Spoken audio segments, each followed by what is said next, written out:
collègues, mesdames et messieurs. Bernard Valero est né en 1960, le 12 août, comme Alexandre le Grand, Jean Nouvel et François Hollande. C'est-à-dire qu'une bonne fée s'est penchée sur son berceau, au vu de sa carrière, qui permet de penser. Mieux qu'une fée, ce sont ses parents, Raph et Sonia, dont il dit « Tout le monde n'a pas eu la chance d'avoir des parents communistes ». Humour et pudeur, donc, pour rendre compte de ses origines et de tout cet amour reçu qui semble être encore aujourd'hui le carburant de cet architecte hyperactif. Un héritage à parts égales, 27 ans à Ivry, 27 ans à Paris. D'abord les grands ensembles, le parc des Loges, le lycée d'Ivry, les pyramides d'Andro et Para, et les copains et la musique. Le bac en 1980, des études à Paris-Belleville, de Jacques Lucan à Édith Gérard, le diplôme en janvier 1987 à UP8, où il rencontre Frédéric Gadan, son alter ego professionnel. Des classes chez Antoine Stingo et les plans du jeu de pommes si long qui ne tenait pas sur 2 tables à coller, et le défilé de Jean-Paul Gould pour le bicentenaire de la Révolution française. Puis chez Dussapin et Leclerc, premier bâtiment dessiné, premier chantier. Commence alors la grande aventure et les nuits blanches face à face avec Fred sur la table Corbusier. Nathalie fait des maquettes chez Bolz et Rodriguez, Bernard dessine les bureaux de Roland Moreno, l'inventeur de la carte à puce. Et puis l'agence Valero Gadan, créée en 1992, remporte le concours de la mairie de Arles, qui recevra le prix de la première œuvre en 1995. Changement de décor, l'appartement dans le Marais, avec vue sur l'agence, son épouse Nathalie et lui, entre vie privée et vie professionnelle, 2 architectes à temps complet. Le groupe de rock Valero Les Kids, ces 2 garçons, rendez-vous annuel de la profession à la Flèche d'Or, comme exutoire pour cet homme pressé entre Paul Morand et Noir Désir. Quand il corrige un dessin à l'agence, il peut dire si on mettait cette façade en musique, elle sonnerait faux. La musique, ça s'entend quand on fait une fausse note. Bernard Valero sera architecte conseil de la DRAC de Bretagne et enseignant à l'école d'architecture de Versailles. S'ensuit une œuvre protéiforme de logements sociaux ou privés, d'équipements sportifs et industriels, de groupes scolaires et de centres hospitaliers. Un travail en perpétuelle recherche plastique de l'héritage moderne à la forme forte de la Fondation Imagine, qui fera dire à Henri Siedani qui est ce Valero que je n'ai jamais eu comme élève. Mesdames et messieurs, je vous demande de recevoir Bernard Valero.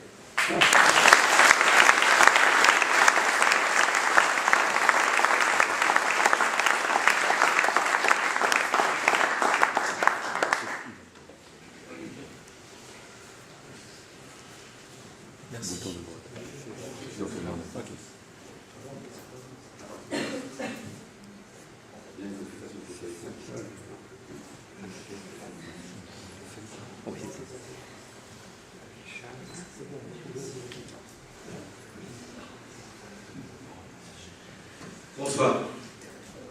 Je remercie Jean-Luc pour ce qu'il vient de dire, parce que c'est un ami. Je suis très touché de ce qu'il vient d'évoquer. Enfin, il a pratiquement tout dit, donc je ne sais pas ce que je vais raconter, mais enfin, c'est pas grave. Je suis très touché d'être reçu ce soir par l'Académie. Pour moi, c'est très important.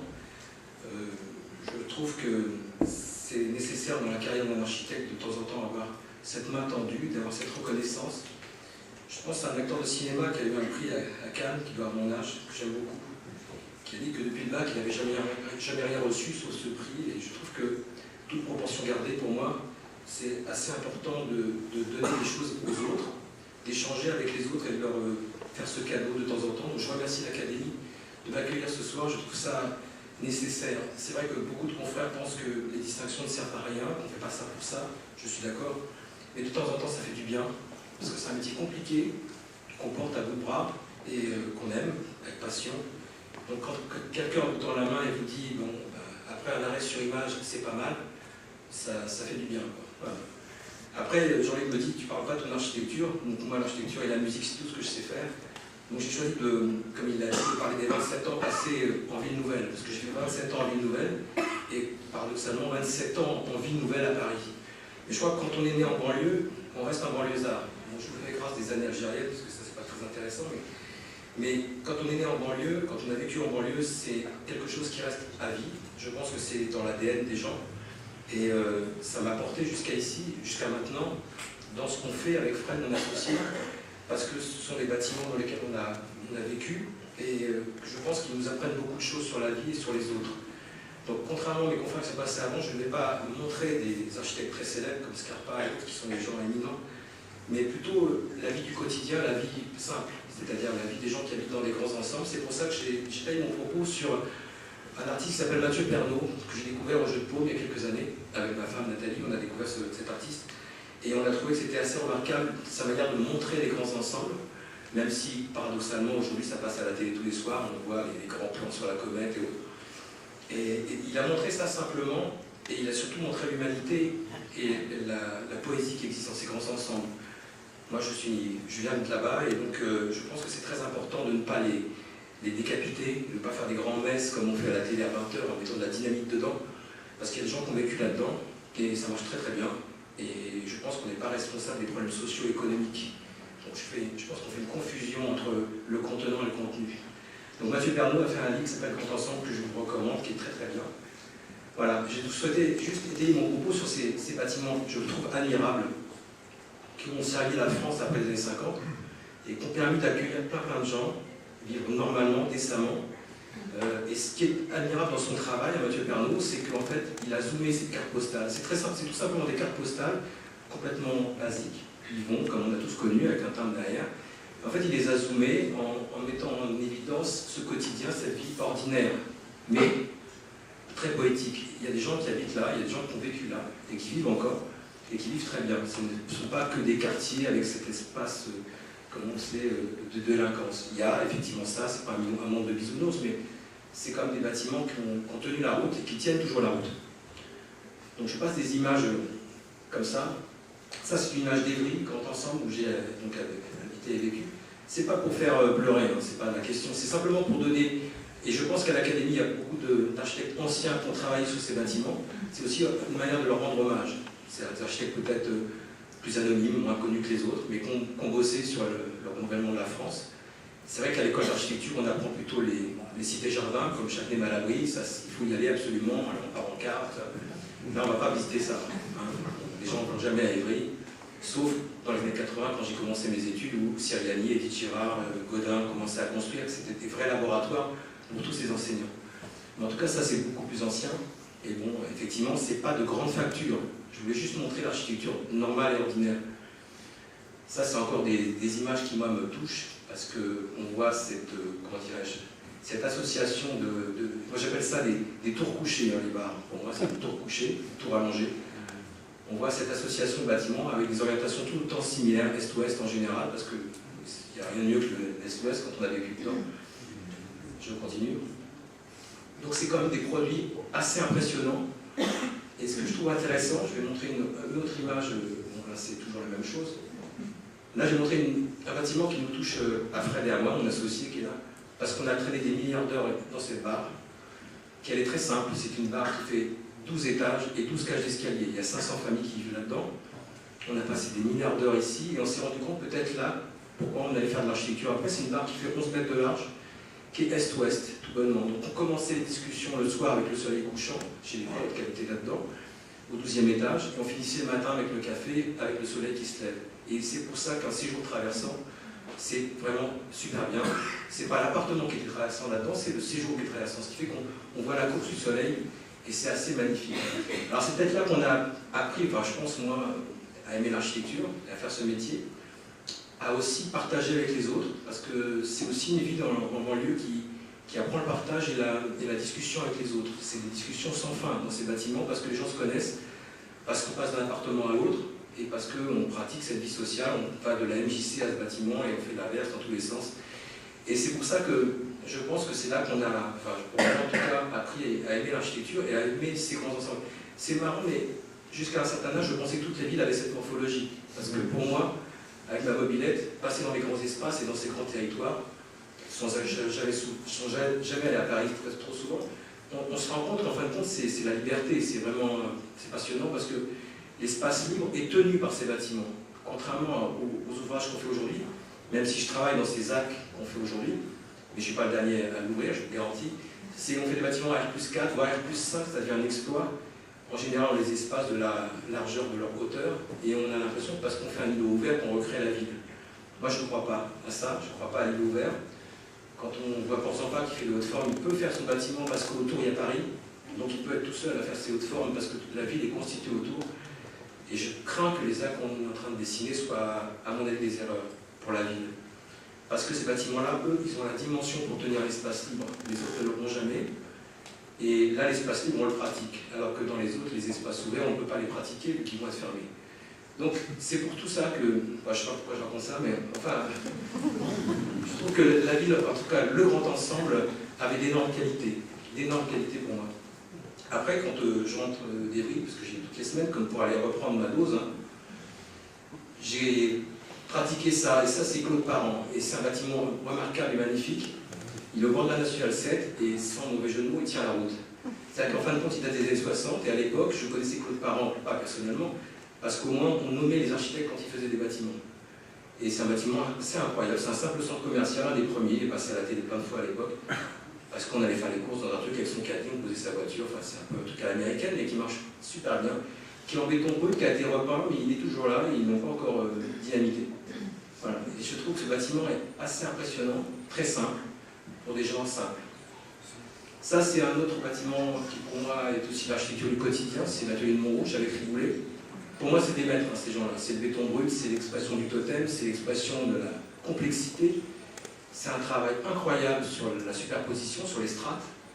Je trouve ça magnifique. Il a failli être détruit. Hein. Là, il est en réhabilitation. Heureusement, il y en a deux. C'est des bâtiments pour les logements d'EDF. Donc, je travaille mes fils toujours devant ces bâtiments, parce que quand on rentre, on passe par là, et c'est presque une espèce de pèlerinage, hein, quasi obligatoire. Voilà, ça c'est important. Dernier ouvrage que je voulais montrer, avant de montrer deux projets de l'agence, c'est un ouvrage de l'agence André Puccinelli, qui sont pour moi des maîtres des années 70. Comme quoi l'architecture des grands ensembles, ou l'architecture de banlieue, parce que c'est un immeuble qui pourrait être à Évry, ça, hein, sans problème, quand il est dans Paris, il n'y a pas de problèmes sociaux. Hein. C'est peut-être la manière de montrer qu'en fin de compte, l'enveloppe ne fait pas le social. Elle aide à ça, mais en tout cas, en plein Paris, c'est un bâtiment, chaque fois que je passe devant, j'habite pas loin, je suis toujours en extase, je ne comprends pas. C'est-à-dire que pour moi, c'est un truc incroyable. C'est des gens admirables, je ne sais pas comment ils faisaient pour dessiner ça. Et c'est vrai que j'adore les années 70, les balcons filants, la Tulas et compagnie, mais là, c'est juste une grille mathématique incompréhensible. Et ils l'ont fait, ils sont en retrait par rapport à la rue. Et quand je passe devant, je me dis, ben, ma banlieue m'a suivi à Paris, en fait, parce que c'est un bâtiment de banlieue. En fait, quand je montre ça et quand je montre le boulet, c'est pour après montrer un projet d'agence, pas pour dire, voilà, on sait faire, Jean-Luc l'a expliqué, mais pour expliquer cette espèce de synthèse, pour celui qui va suivre, entre Riboulet et eux. C'est un bâtiment très simple qu'on a fini à Saint-Ouen, qui est un totem aussi pour nous. Alors bien modestement par rapport à Riboulet et à André Puccinelli, on n'en est pas à leur stade, hein, bien évidemment. Mais c'est un petit clin d'œil. Il y a le béton brut, il y a l'aspect totem, on fait 11 étages, pour nous c'est déjà un chef-d'œuvre, c'est presque une tour. Et en fait, on a introduit aussi l'aspect mathématique parce que c'est un bâtiment qui est décliné sur l'esprit du QR code. Parce que le béton est matricé sous la forme d'un QR code et après il se développe dans sa dimension générale. Ça rappelle un peu le principe des fractales. Donc c'était un peu une espèce d'association entre Riboulet et André Puccinelli, peut-être une forme de synthèse ou un mini-hommage que j'ai voulu leur rendre. Ce bâtiment est très important pour moi et pour nous, et je voulais remercier Manichan qui est ici ce soir, parce qu'on est aussi avec une agence, et c'est une femme remarquable qui a travaillé très longtemps avec moi sur ce projet, qui travaille encore d'ailleurs parce que c'est toujours pas fini, et qui n'a rien lâché, parce que je crois qu'on fait un métier où il ne faut rien lâcher, c'est un peu notre devise à l'agence, on ne lâche rien, c'est-à-dire qu'à chaque fois on peut apporter quelque chose. Ici, il faut savoir que c'était avec Cogedim, qui n'avait jamais fait de béton brut, et on a mis 500 €, parce que, autre détail, comme on ne construit jamais dans Paris, parce qu'on ne doit pas être assez jeunes, ben on construit dehors, et des prix 1500 francs, 1500 €, pardon, c'est mon côté old school, 1500 €, on a fait des bâtiments pas trop mal, et on a réussi à convaincre ces maîtres d'ouvrage, que je salue, parce que c'est vraiment, il fallait vouloir le faire, vendre du béton brut aujourd'hui, gris clair, c'est quand même pas mal, et on a réussi à le sortir. Ça c'est une tranche de ce bâtiment, avec un petit gymnase. Et enfin, dernier bâtiment que je voulais montrer, parce que c'est un bâtiment de l'agence qui me tient à cœur, le dernier qu'on a terminé. Alors celui-là il est dans Paris, mais c'est l'assistance publique qui avait organisé ce concours. Je voulais le montrer pour ce que ce métier représente pour moi. C'est-à-dire qu'en fin de compte, c'est une rencontre avec des gens admirables. Et c'est la Fondation Imagine qui est le boulevard Montparnasse, avec l'Institut Imagine. Ce sont des chercheurs éminents. Et je crois qu'au-delà de la forme, l'association avec Jean Nouvel, un peu genre le mariage de la carpe et du lapin, parce que Je ne connaissais pas Jean. Et on s'associe, on fait ce qu'on gagne, on n'était pas attendu, c'était plutôt marrant. C'était plutôt tif et tondu d'ailleurs. Enfin, et on fait ce bâtiment, il pourrait être en béton parce que ce qui m'intéresse c'est la masse, c'est pas le verre. C'est un bâtiment très lourd et qui est décollé du sol, comme dans tous nos principes, mais c'est surtout pour ce qu'on a fait avec les chercheurs que je veux le présenter. En fait, il représente pour moi l'essence même de notre métier, c'est-à-dire le partage, l'échange, le regard vers l'autre et l'altérité. C'est tout ça. Et on a rencontré des chercheurs dans ce bâtiment, enfin j'en ai rencontré, ils ne sont pas tous sympas, hein, c'est des profs de médecine top niveau, c'est des trucs... donc il y a des biens, et voilà. Mais ceux que j'ai croisés, avec qui j'ai travaillé, qui étaient tout le temps en réunion de chantier, échanger avec moi, et je crois que la synergie est arrivée parce que, en fait, ils font le même métier que nous. C'est des chercheurs, c'est des profs de médecine, mais ils font un concours tous les jours. Chaque patient est un concours pour eux, puisque les enfants arrivent là-dedans avec des maladies connues ou inconnues, maladies orphelines ou pas. Et alors quand le gamin arrive et que les parents l'apportent, qui ne connaissent pas la maladie, ben, ils cherchent, ils font comme nous. Mais là encore, ils ne lâchent pas l'affaire. Et alors, des fois ils gagnent des concours, des fois ils les perdent comme nous. Et quand ils les perdent, ils ont une déception qui est la même que la nôtre, c'est-à-dire qu'en fait, ils ne comprennent pas qu'est-ce qui a manqué dans la chose pour que leur enfant ne soit pas soigné. Et dernièrement, Arnold Muniz, qui est le plus grand chercheur de cette fondation, qui à mon avis fait le même métier que nous, c'est-à-dire qu'en fin de compte, c'est non-stop. Ça n'arrête jamais. Il m'a dit que lors de la visite qui a été organisée pour les Journées du patrimoine, je faisais visiter le bâtiment, il est passé, il sortait de son bureau, on était samedi, 8h du soir, un truc de ouf, et il me dit, aux gens qui étaient là, le bâtiment participe à la thérapie aussi, parce qu'il nous aide dans ce cadre-là à soigner les gens dans des conditions saines et acceptables, parce que ces patients étaient reçus à droite à gauche à la PHP dans des espaces, vous savez, les maladies génétiques, on ne sait pas très bien ce que c'est, on ne sait pas comment les soigner. Là, ils ont fait une maison de la santé, et il était très content qu'on ait pu faire cette chose ensemble et arriver modestement, parce que je ne suis pas médecin, à participer à cette thérapie. Voilà, je voulais présenter ce bâtiment l'année. Je voulais remercier l'Académie de m'avoir reçu ce soir, remercier mon agence, parce qu'il y a beaucoup de gens qui travaillent avec nous, avec des femmes remarquables, Manichan, Anaïs, Nathalie, ma femme, Françoise, enfin beaucoup de femmes qui bossent avec nous et d'hommes, mais c'est vrai qu'on n'est pas très à la parité, c'est normal. Côté banlieue, peut-être, je ne sais pas. Et donc, je voudrais les remercier parce qu'elles font un travail incroyable, ils font un travail remarquable. Et puis, ma femme, mes enfants et mon papa qui est là ce soir. Merci beaucoup.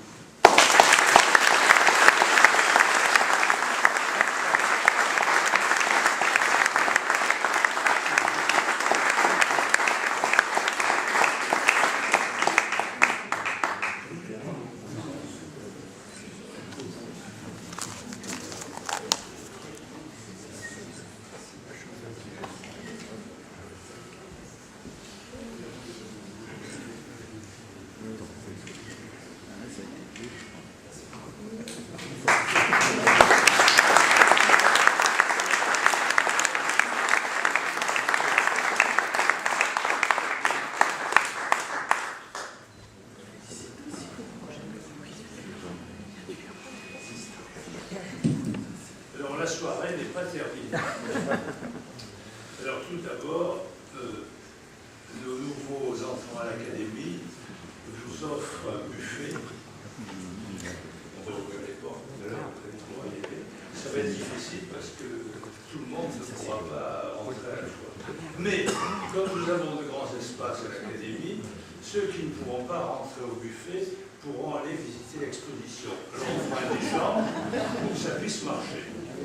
Et puis c'est pas terminé, il ne faudra pas oublier, avant de partir, de passer par notre petite librairie pour partir, évidemment, avec le catalogue de l'exposition, moyennant la somme maudite de 15 €. Voilà, je vous remercie tous.